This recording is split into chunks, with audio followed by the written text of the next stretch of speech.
오늘 드라마를 하나 가져왔습니다. 제목은 나의 완벽한 비서. 여기 오늘자 기준으로 요게 한 6부까지 했어요. 근데 우선은 제가 4부까지 시청을 했습니다. 좋았어요.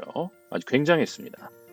그래서 우선 이 드라마를 1부에서 4부까지 제 멋대로 뇌피셜을 막 섞어서 이래저래 말아보도록 하겠습니다. 우선 드라마를 본격적으로 들어가기 전에 이 제목부터 한번 가보도록 하겠습니다. 이게 제목이 나의 완벽한 비서. 제목을 보면 대충 이제 이 겐토가 이렇게 섭니다. 그러니까 제목이 추노다. 그럼 아하, 추노가 나오겠구나. 제목이 나의 아저씨다. 아하, 아저씨가 나오겠구나.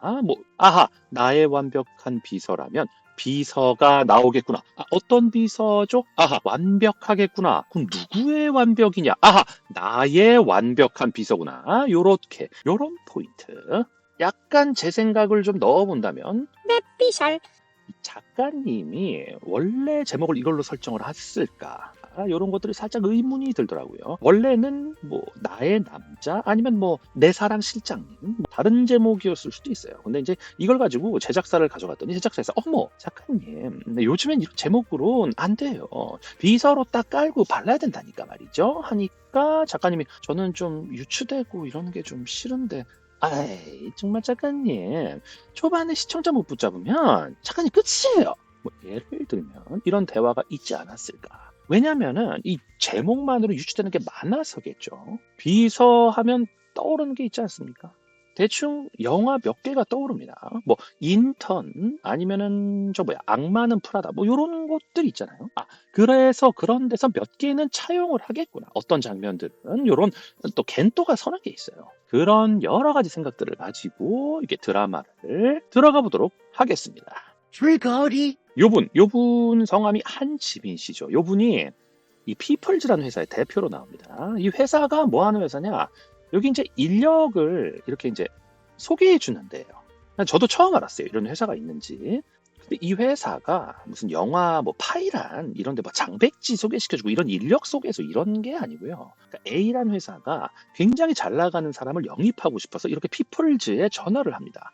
예를 들면 전 백종원 씨를 데려오고 싶어요. 그럼 이 한지민 씨가 백종원 씨랑 접촉을 해서 요청했던 회사와 연결을 시켜주고 수수료를 먹는 구조 요런 거죠. 요런 사람들을 헤드헌터라고 하더라고요. 헤드는 머리죠. 그리고 헌터는 사냥꾼.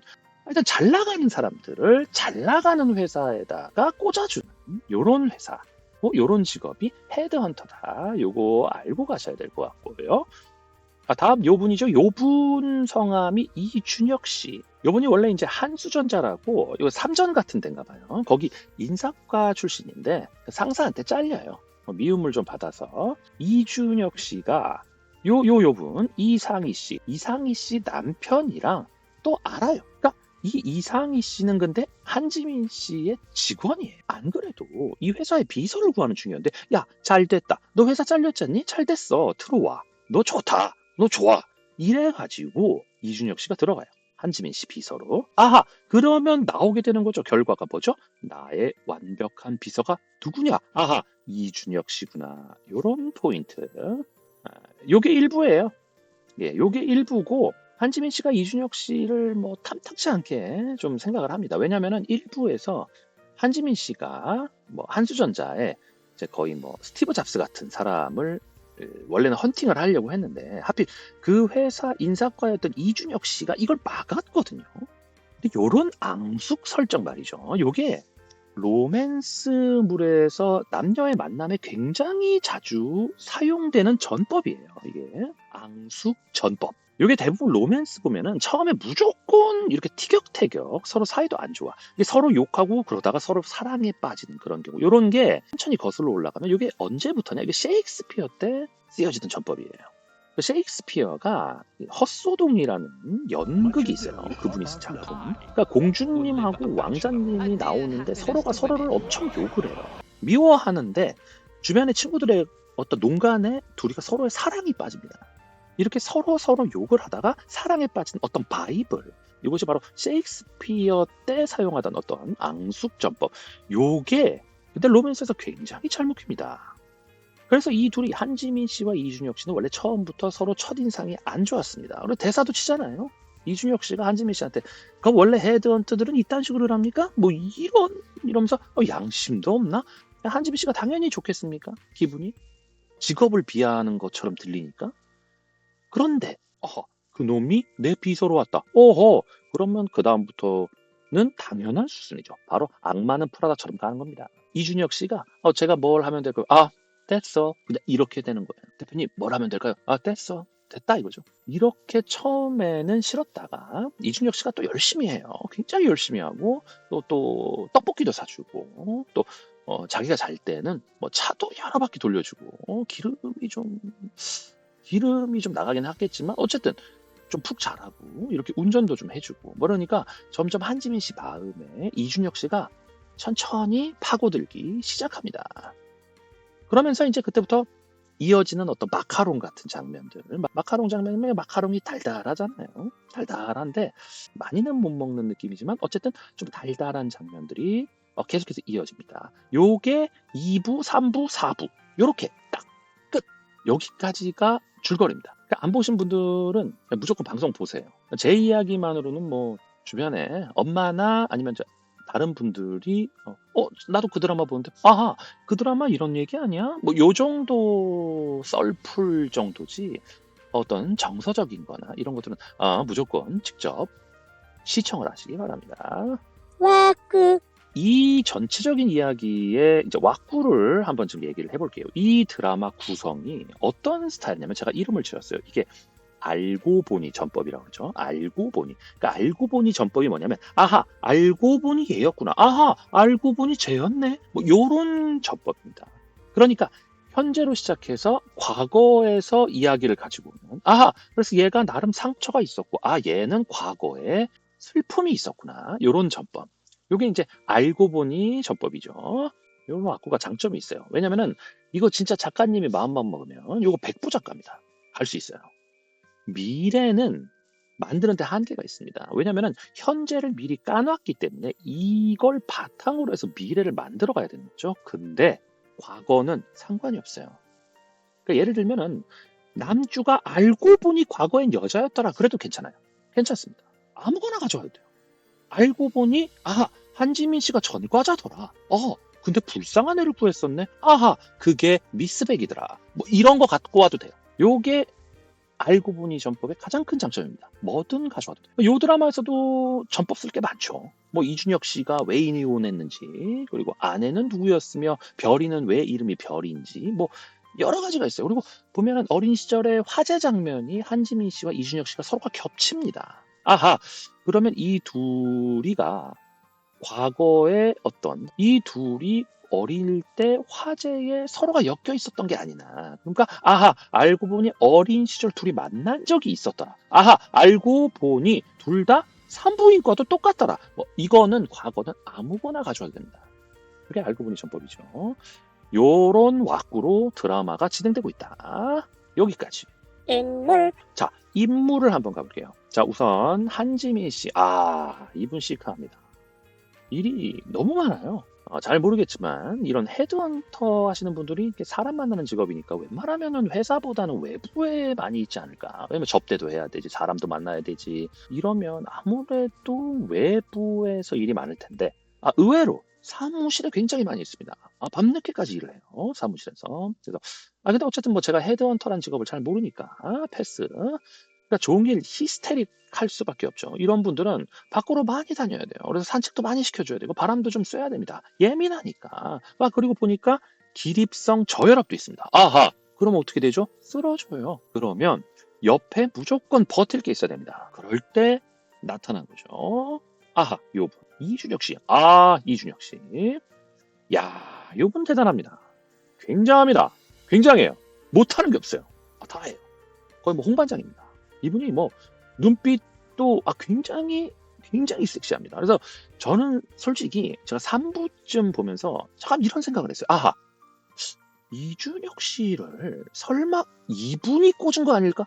이분 박보경 씨, 이분이 설마 한지민 씨의 회사가 망하도록, 그래서 이 남자 만나서 넌 일도 못하고 정신도 차리지 마라. 이런 의미에서 이준혁 씨를 심은 거 아니야? 라는 생각이 할 정도로 눈빛이 굉장합니다. 회사를 처음 왔을 때부터 눈빛이 굉장해요. 오늘 밤은 그냥 널 가질 거야. 뭐 거의 그 정도의 눈빛입니다. 그러니까 비설하기보다는 약간 거의 솔로 지옥의 느낌이에요. 좋습니다. 이런 분이면 수영복 입은 장면도 한번 나와줘야 됩니다. 이런 거 수영장에서 약간 악어의 눈빛 같은 거 이런 거 한번 또 싹 보여줘야 되는 거거든요. 거기에 여자들 마음을 다 흔들어요. 잘못하면은 너무 흘리는 거 아니야? 요렇게 오해가 될 만큼 굉장한 섹시 팝함. 제가 한지민 씨였으면은 저분이 들어온 날 빠질 것 같아요. 창문 너머에서 바라보자마자 빠질 것 같아요. 굉장한 눈빛입니다. 거의 그래서 제가 볼 때 이 드라마는 이분을 위한 드라마다. 이렇게 볼 수 있겠죠. 다음 이분 이름이 이상희 씨. 요분이 한지민 씨의 일을 도와주는 직원인데 언니예요. 근데 처음엔 친언니인가 싶었는데 친언니는 아니고 그냥 친한 언니인 것 같아요. 근데 중요한 건 이분이 굉장히 중요한 역할인데 이분 남편이 책방을 해요. 이재우 씨 이분이 책방을 합니다. 근데 이 책방이 거의 뭐 만남의 광장이에요. 여기서 다 만나요. 그러니까 이재우 씨 후배가 이준혁 씨고 이상희 씨가 준혁 씨를 캐스팅해서 비서로 꼽았다. 그러면 제가 볼 때 이 드라마의 최고의 헤드헌터는 바로 이상희 씨다. 그렇지 않습니까? 한지민 씨보다 이상희 씨가 더 헤드헌터다. 뭐 그냥 사냥을 했다. 사냥을 해버렸다. 자, 다음 이분이죠. 이분이 박보경 씨. 이분이 악역이에요. 이분이 업계 1위를 달리는 그런 헤드헌터 회사인데 원래 왕년에 한지민 씨랑 같이 일을 했는데 한지민 씨가 모략인 것 같아요. 그런 식으로 배신자로 낙인 찍혀서 튕겨져 나가게 되죠. 근데 그 회사의 대표를 본인이 맡아요. 박보경 씨가. 업계 1위인데 한지민 씨를 미워해요. 그냥 너 따위는 나의 발끝에도 못 따라가면서 약간 쌩까도 되는데 볼 때마다 미워합니다. 자, 그 다음에 회사 직원들 한번 볼게요. 요분 김도우 씨. 저는 이분을 보면서 이 회사 구조조정이 굉장히 시급하다. 한지민 씨가 왜 히스테릭한지 알게 됐어요. 이 사람이 일을 안 해. 그냥 왔다 갔다 해요. 이분이 금수저인데 이 김도훈 씨의 아버지가 이 한지민 씨 회사에 투자를 좀 했나 봐요. 그러면서 자기도 같이 꽂혀서 들어온 케이스인 것 같은데 하여튼 이분이 일을 안 합니다. 일을 하는 걸 본 적이 없어요. 그러니까 제가 회사를 보자면 이 회사는 직원이 너무 많아요. 한 10명은 넘는 것 같아요. 직원분들이 너무 많아요. 회사 위치가 제가 보니까 덕수궁 돌담길 나오니까 그 근처거든요. 덕수궁 하면 예전에 또 고종이 악원 파천한 데 아닙니까? 여기가 기본적으로 월세가 세요. 당연하죠. 왕이 머물던 데니까. 거기에 직원들 월급 줘야 되죠. 거기에 지금 비서로 데리고 온 이준혁 씨는 한수전자 연봉보다 1.5배를 더 줘야 돼요. 그러니까 한지민 씨가 저렇게 괴로울 만도 하겠구나. 히스테릭할 만 하겠구나. 요런 포인트 잡을 수 있는 거예요. 어쨌든 이 회사는 구조조정을 굉장히 세게 해야 됩니다. 이준혁 씨, 이상희 씨, 그리고 허동원 씨, 요분이 저 더글로리 덤발 아저씨죠, 단발 아저씨. 요분이랑 SNL 크루 두 분, 요렇게 해가지고 딱 요 정도 구성으로 딱 끝을 내면 회사 사이즈를 요렇게 줄이고 위치는 월세 좀 저렴한 곳으로 옮기면 직원도 좀 작으니 주요 직원들이 잘 보이지 않을까. 그래서 일단 이 회사는 구조조정이 시급하다. 이렇게 봅니다. 자, 다음 마지막으로 요분이에요. 김윤혜 씨. 솔직히 이분은 잘 모르겠어요. 제가 이제 보다가 중간중간 화장실도 가고 하니까 넘어갔는지 모르겠는데 이분이 이준혁 씨랑 어떤 관계인지는 솔직히 잘 모르겠어요. 아직. 처음엔 여동생인가 했거든요. 여동생이 아니더라고요. 둘의 관계가 어떤 관계인지가 나왔을 때 이때 다시 한번 말씀을 좀 드리겠습니다. 어쨌든 이분 아이랑 이준혁 씨 아이랑 유치원을 다니는데 이 유치원을 운영하는 원장님이 이 김도훈 씨 누나예요. 또 요런 또 커넥션이 있습니다. 그러니까 두 가지 공간이 나오는 거예요. 책방이랑 요 유치원이 어떤 인간관계가 엮이는 커넥션의 관계들이다. 이렇게 볼 수 있습니다. 이렇게 인물을 끝내고 자, 다음은 제가 고른 명장면입니다. 명장면. 제가 기억에 남는 장면들 몇 개를 가져왔습니다. 요 장면이죠, 요 장면. 요 장면, 책상 잡아주는 거. 저는 이 장면 보면서 깜짝 놀랐어요. 굉장하다. 굉장하다는 것을 느꼈거든요. 왜냐면은, 이 대표님이 서류가 떨어졌거든요. 그럼 이제 비서니까, 대표님, 제가 제가 찾아보겠습니다. 뭐 이런 게 아니라 막상 서류는 대표님이 열심히 찾고 혹시나 책상에 머리가 박을까봐 손으로 받쳐줍니다. 굉장하지 않습니까? 여러분들, 회사를 이렇게 다녀야 됩니다. 최노동은 최소화하면서 점수는 딸 수 있는 방법이죠. 굉장한 거 아닙니까? 이건 굉장합니다. 이렇게 회사를 다니면서 최대한 꿀을 빨아야 된다. 이런 것들을 강하게 가르쳐주는 아주 교육적인 장면이다. 이렇게 제가 말씀드릴 수 있겠습니다. 다음은 이 장면인데, 이 장면이 식사 장면, 이 장면이죠. 제육삼밥인데 이제 이게 기본 2인 이상 메뉴인 것 같아요. 제가 볼 때. 근데 이게 메인이 너무 이제 계란찜이 너무 가운데 있어요. 한지민 씨가 잘 안 먹어요. 아하, 계란찜을 안 좋아하는구나 했었죠. 근데 일부에 똑같은 식당이 나온 거예요. 전 몰랐죠. 일부를 우연히 다시 봤는데, 아하, 똑같은 식당에 똑같은 계란찜이 메인으로 가운데 있는 거죠. 근데 그때 한지민 씨가 가장 먼저 숟가락을 가져가는 게 계란찜이에요. 아하, 한지민 씨는 계란찜을 싫어하는 게 아니다. 그럼 계란이 문제가 아니다. 그러면 분명 이 식당에 제육의 양이 문제가 있거나 아니면 제육의 기름기가 많거나 돼지 냄새가 나던가 어떤 분명히 그런 이유가 있을 것이다. 그래서 한지민 씨는 한 입도 먹지 않았을 것이다. 전 또 요렇게 또 추론을 해봅니다. 여기서 명대사 하나 나옵니다. 왜 밥집만 집이라고 하냐? 다른 데는 가게라고 하는데 왜 밥집만 집이라고 하냐? 밥이 집이랑 제일 잘 어울린다고 생각된다. 요런 대사 좀 굉장히 좋았거든요. 굉장합니다. 저는 그런 생각을 안 해봤거든요.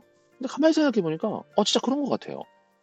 식당을 이렇게 떠올려 보면 뭐 경상도집, 뭐 할매집, 뭐 이렇지 않습니까? 방석집, 뭐 요렇게 전체적으로 줄거리부터 해서 인물, 명장면 몇 개들 이렇게 좀 골라서 봤고요. 이게 1부에서 4부까지 제가 요렇게 대략 한번 말아봤습니다. 지금 아직 제가 5, 6부를 안 봤어요. 5, 6부도 보는 대로 제가 또 이렇게 리뷰를 올려드리겠습니다. 앞으로도 계속해서 제가 한번 말아볼 테니까 기대해 주시고 사랑해 주시고 연민해 주시고 아껴 주시고 베풀어 주시고 믿어 주시고 항상 케어해 주시기 바랍니다. 그럼 마지막으로 좋대꾼 좋대꾼